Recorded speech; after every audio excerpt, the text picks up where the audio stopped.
My mother dropped me off on my aunt's doorstep and knocked and ran away. I was raised by my aunt, and the reason my mom wanted to get rid of me, it's because I was a boy, not a girl, and it basically devastated her entire life because of that one fact. So here I am today, and I'm coming here for revenge. I'm 21 and male, and was always hated by my mother. She could never juggle the responsibility of raising 3 children, honestly. Not only that, but she resented me for not being a girl. She even told me when I was 3 years old that if she had known I was a boy, she would have gotten rid of me instead of keeping me. Being that young, I did not know what that even meant, but when I turned 13, one of my only friends named Tyler, he explained it to me when I told him what my mom had said to me all those years ago, and that I simply did not understand what it meant. I was embarrassed. I just turned and walked away from him. But I could not leave fast enough before my cheeks burned bright red like rubies. But ever since I could remember, my mom would dress me in girl clothing. When I was born and she found out that I was a boy, she was screaming no so loud to the doctors, literally begging them to tell her there's been some sort of mistake. My dad wanted to keep the gender a secret until the baby was born so they could be surprised. A boy did that backfire. So, if she could not have another girl, then she would make me look like a girl all the while, causing me great harm and ridicule every school year. And she would not allow me to have any kind of boy toys, just dolls and Barbies. I hated every second of living with my parents. I even tried to do all of my work at school, and I got straight A's. Yet, when my younger twin sisters brought home their report cards, they had C's, D's. They were treated to whatever they wanted for supper. It never mattered how expensive the restaurant was, and they would still get to go.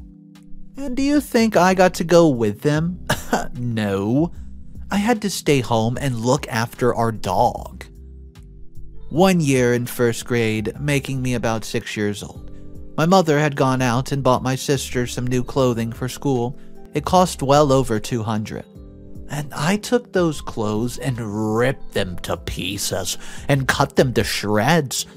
And my mom walked in and saw exactly what I was doing. She started screaming at me, yelling how ungrateful I was and that I was going to pay her back every single penny she spent on that clothing. And then she flew through my room, started throwing all of my clothes, toys, and belongings into a suitcase. I asked her, "What are you doing?" She just ignored me. Next thing I knew, she was screaming at me to get into the car. So I did just that, and I waited to see where we were going. Well, to my surprise, she took me to my aunt's house. She told me to get out, grabbed my suitcase, and walked up to the front door and rang the doorbell. So that's what I did. And then Mom sped out of the driveway, leaving me just standing there, all alone. I was terrified and a little relieved. My aunt opened the door and found me just standing there. She was shocked to see me and to see me in tears, but with a smile upon my face. She welcomed me inside and told me to follow her to the back. Well, the house we went through and passing the living room, yeah, it was small, well, I guess you would say average-sized, with an office desk and chair in the main room. She told me that this was her office, but she could blow up a mattress and I could stay here the night. I laid awake in bed for hours, all while my aunt was calling my mother on her phone over and over again. She and my uncle were trying to be quiet as they spoke about me and why I was there. They were trying to make sense out of the entire situation. I think she was in such shock that I was just left alone on her doorstep that she forgot to even ask me why I got dropped off unannounced. I could not stop thinking about how much I hated my twin sisters. It's not my fault I'm a boy, and I definitely don't want to be a girl. The next morning, I woke up to the smell of bacon. Pancakes, chocolate chip pancakes at that. I had never had breakfast made for me at my house, so my thoughts were those pancakes and bacon are probably just for them, not for me. Therefore, I didn't even get out of bed. I just laid there listening to my stomach screaming at me that it wants some food and that it was starving. Shut up, I spoke to my stomach. To my surprise, there it was, the knock on the door. Uncle Larry standing there in his work clothes. He asked me if I was going to sleep in or if I wanted a hot breakfast. But that, either way, is fine. They would just simply save me a plate and stick it into the microwave, but let me be honest with you guys, I was shocked at this. They made me breakfast? I told him that I would get up now and come eat. I always had to make my own breakfast at home, and as a 6-year-old, that usually meant a cold Pop-Tart or cereal with very little milk. Or even sometimes just a banana. But never, in my days, this gourmet meal that they had set in front of me at the moment. They even had orange juice, which happened to be my favorite, but Mother would never buy it because I was the only one who enjoyed it. Yet, my sister Lily liked pepperoni Hot Pockets, and she would get them every time.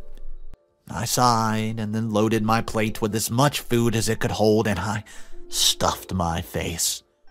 My Aunt Lucile and Aunt Larry looked a little shocked at how much I was eating and how fast. Lucille even told me I should slow down so I don't choke.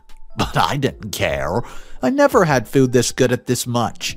I always got leftover parts of the meals my mother made because she would make my plate last, and she would make sure just to give my twin sisters the most of it. My Aunt Lucille really did become like a second mom to me, and my Uncle Larry, well, he was like a father. I was really happy just being there. They even went out and bought me whatever kind of clothing I liked. So now I had a bunch of band t-shirts and jeans that were not skinny jeans. And the best part is, a regular pair of Nikes. I was never bullied at school again after being left with my aunt and uncle. Now today, I am 21 years of age. I just celebrated with my little family and a few friends. I didn't drink much, though. I just didn't really see point in it. However, I had a lot of fun. By the end of the night, my Uncle Larry was feeling too good, but, well, he had drunk an entire fifth of vodka to himself. I had to help my aunt get him on the couch, but he just didn't look right to me, so I told my aunt that we needed to call an ambulance just to be sure he was okay. So my aunt called emergency services on her cell phone, and then we waited for the arrival. He ended up throwing up all on his back, so we had to hurry over to turn him on his side and get it out of his mouth so he didn't choke. The ambulance finally showed up and told us that it was likely that he had alcohol poisoning, and he does need to be rushed to the hospital. My aunt was inconsolable, but I managed to get her to calm down. We rushed to the hospital behind the ambulance, praying the whole way. But when we got there, they brought us into one of those little rooms. You know, the ones where family members get taken to when their loved ones don't make it. Well, within those 4 small white walls, we were informed that my Uncle Larry passed away in the ambulance on the way to the hospital. Well, I held my Aunt Lucile and my only real mother in my life while she just wept bitterly for about an hour or 2. The doctor came in and asked if we wanted to see the body. My aunt told him yes, but only if I would go with her. So I told her I would, and we walked hand in hand to the morgue, part of the hospital. They led us through these huge metal doors into this very distinctly cold room. And there was one of those beds that they left the deceased on, and it was directly right there in front of us. You could clearly see a form underneath the clean, white, wrinkle-free sheet that lays over the body of my newly deceased uncle. Well, father. He truly was a father figure to me. Whenever I wanted something special like a kite or a bow to shoot some arrows, instead of just going out and buying it for me, he would take me there just to get it and teach me how to use it. That's how we ended up getting really close. My legs were shaking and I could barely breathe the closer we got to that bed. And then we were right in front of it, and the doctor asked if we were sure we wanted to see him. And my aunt and I both shook our heads yes. He slowly lifted back the top part of the sheets, showing my only Uncle Larry's head. He looked purple, pale. My aunt touched his cheek and told him how much she loved him, and that she didn't know how she was going to be able to live without him for a day. Once she was done talking, it was my turn to say my goodbyes. I had a lump forming in my throat, tears threatening to spill over my eyelids at any second. So I quickly looked up the very bright lights to keep myself from crying. This is a trick I've learned from my school guidance counselor back when I was being bullied relentlessly. So I looked back down at my uncle and told him that I loved him, and that to me he was my real father no matter what anybody says. How I'll never forget all the fun projects we accomplished together over the past 15 years. The doctor recovered his body and we made our way back to the hospital lobby.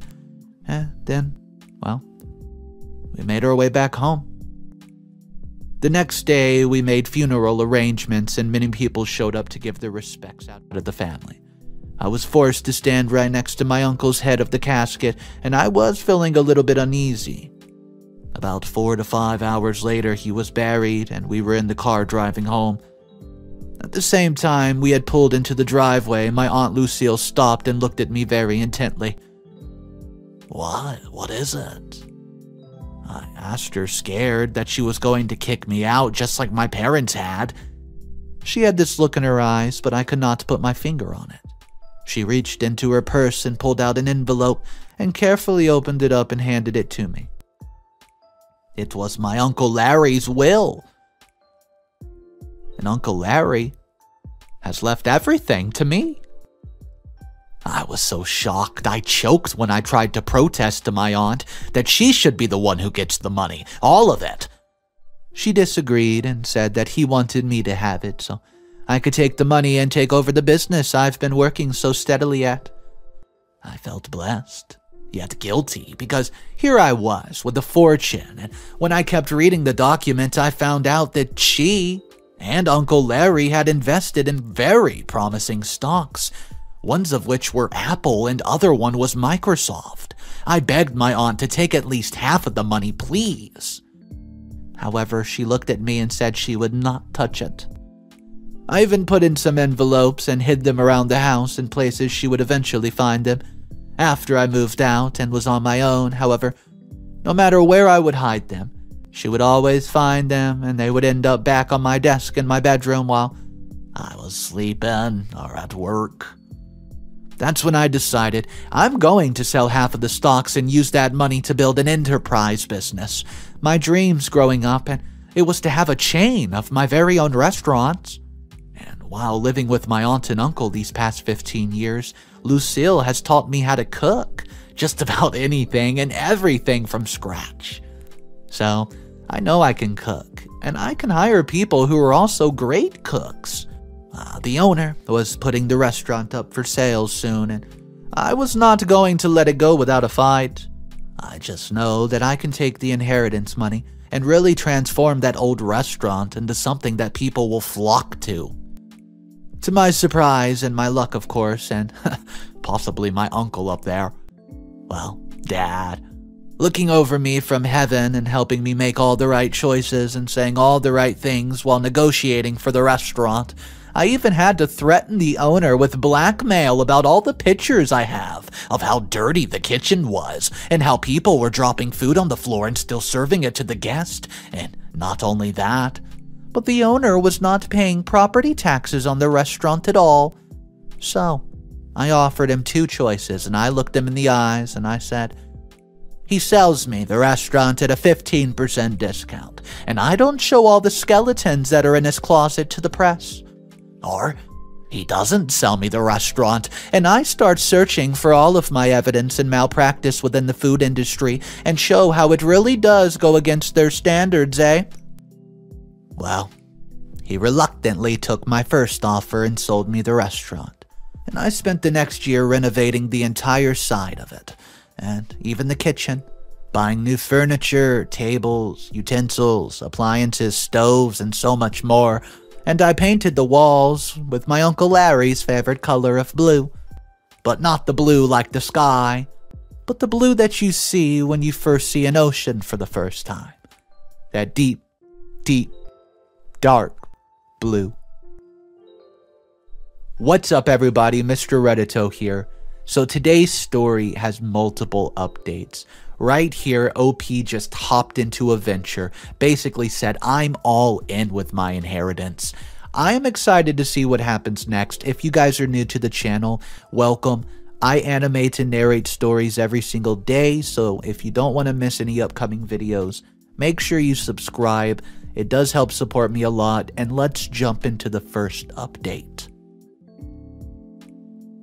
The time was coming soon when my third restaurant would open down in Houston.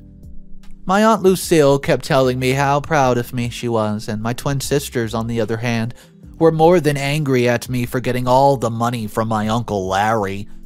They won't stop texting me and asking to borrow some money because they need a new computer or clothes, makeup. My parents even asked me to pay to send them both to college somewhere. I laughed so hard in their faces that I snorted.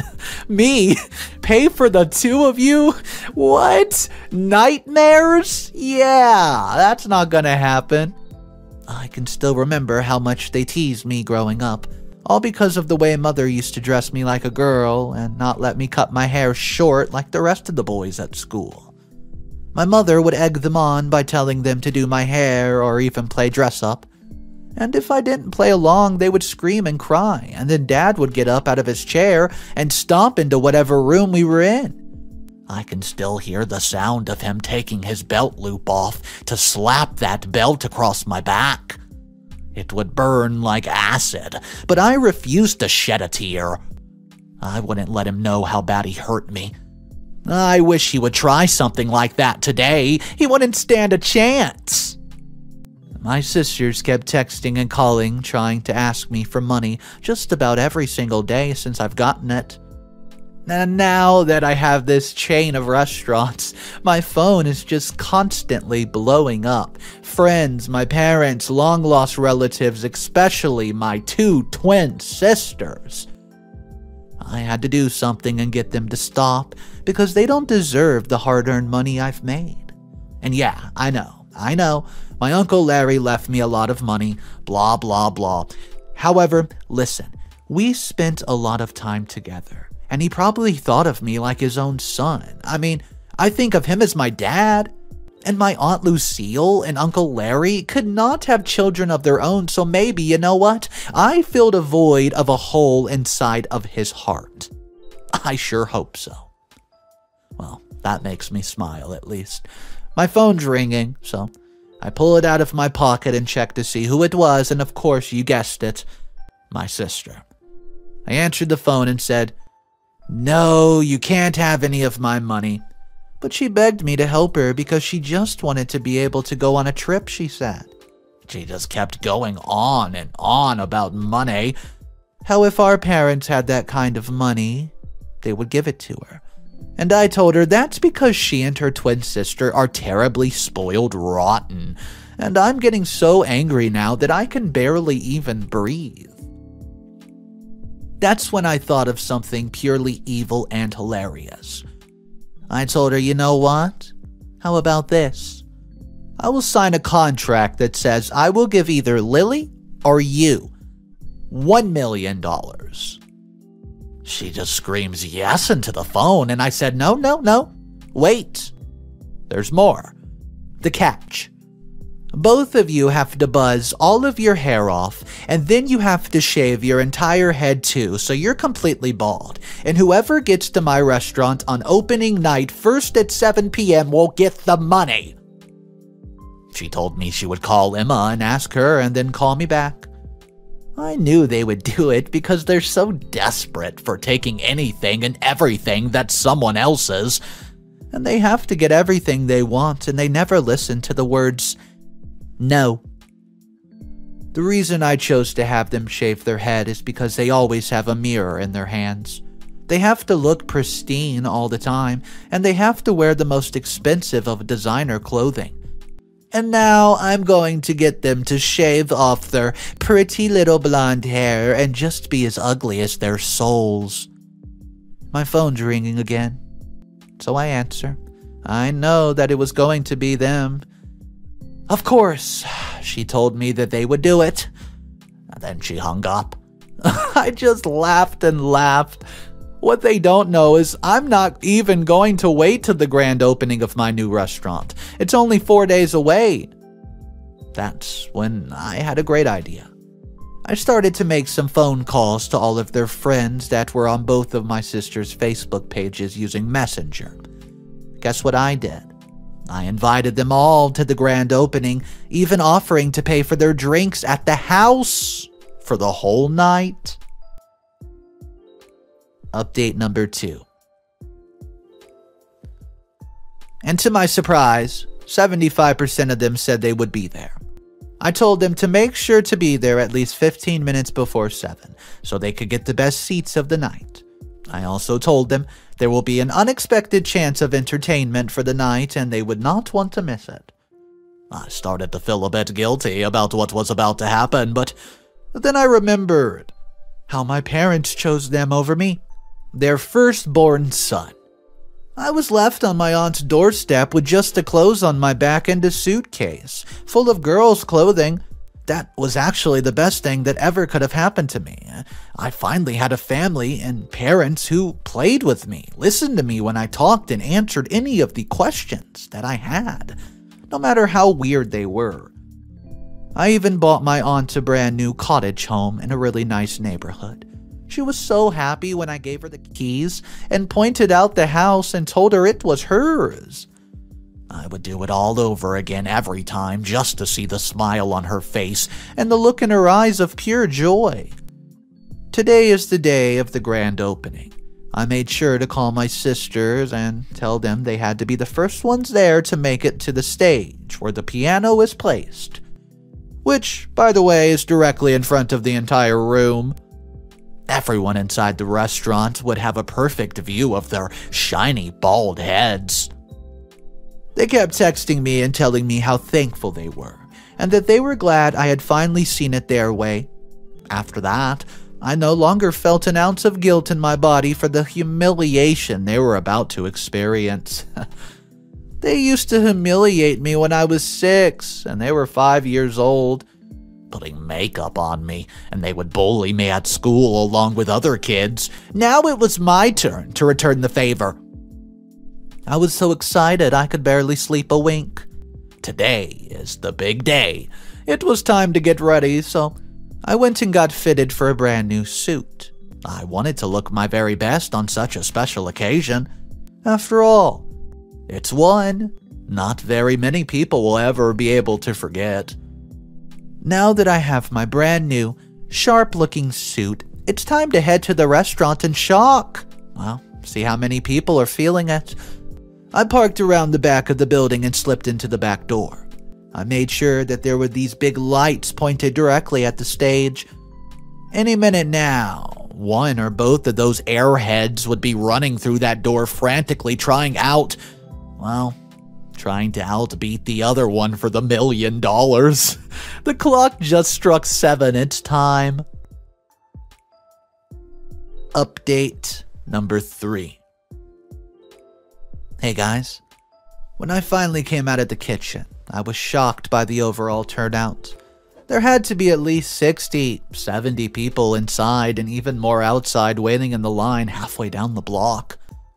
Any minute now, I kept saying to myself. I hurried up and pulled my phone out of my pocket so I could make sure I recorded the entire charade. And bada bing, bada boom, there was a commotion at the front of the restaurant at the front doors. People were being shoved left and right and pushed out of the way, practically trampled. It was my twin sisters, fighting tooth and nail to make it into the building to be the first ones on the stage, and then I caught a view of them and their shiny, pale, bald heads bobbing up and down as they raced against each other, right to that stage where I'm currently waiting to be able to tell them the good news. Lily slammed into me like an absolute freight train, almost knocking us both over, and then she screams, "Yes! I won!" She did it so loudly, everyone in the room was looking in our direction. But Lily just kept yelling it, all while Emma's crying and telling me how it's not fair. And then I yelled, "Actually, no, you did not win." Lily and Emma both looked at me shocked, like I had just performed the world's greatest magic trick, and they were so confused about how did I pull it off. Well, I said it's time, and I cleared my throat, and I said this. Neither one of you even came to witness me sign the contract, and you didn't sign nothing yourself, so therefore, neither of you gets anything. I just smiled in their faces, then turned and walked away. All I could hear was them screaming about their hair, and the money, and I lied, and I just chuckled, and for once it felt really good for a change. Everyone was absolutely horrified by the scene that was unfolding in front of the stage, and all you could really see were flashes of bright lights from a bunch of people taking pictures from their cellular devices. However, not a single person cared enough to listen and snapped away.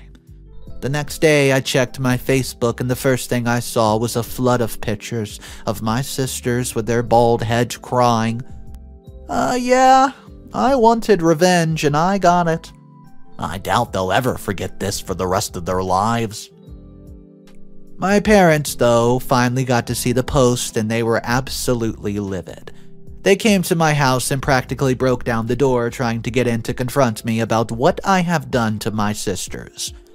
I just simply ignored every word they said and laughed in their faces. There was no way in heck I was going to let them make me feel guilty. I finally got the last laugh, and I still have all my money too, just to keep my company. So guys, the comment section of this one was going a little bit insane.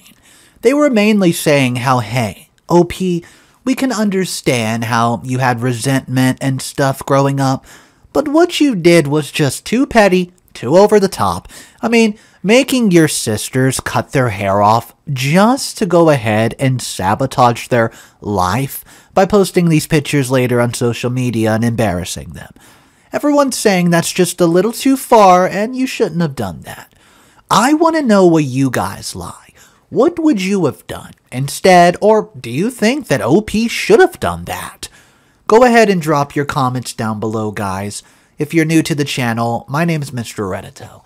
I post stories every single day, so if you want to pass some time, stop by, see what we're up to. Have a fantastic day, and I'll see you in the next one.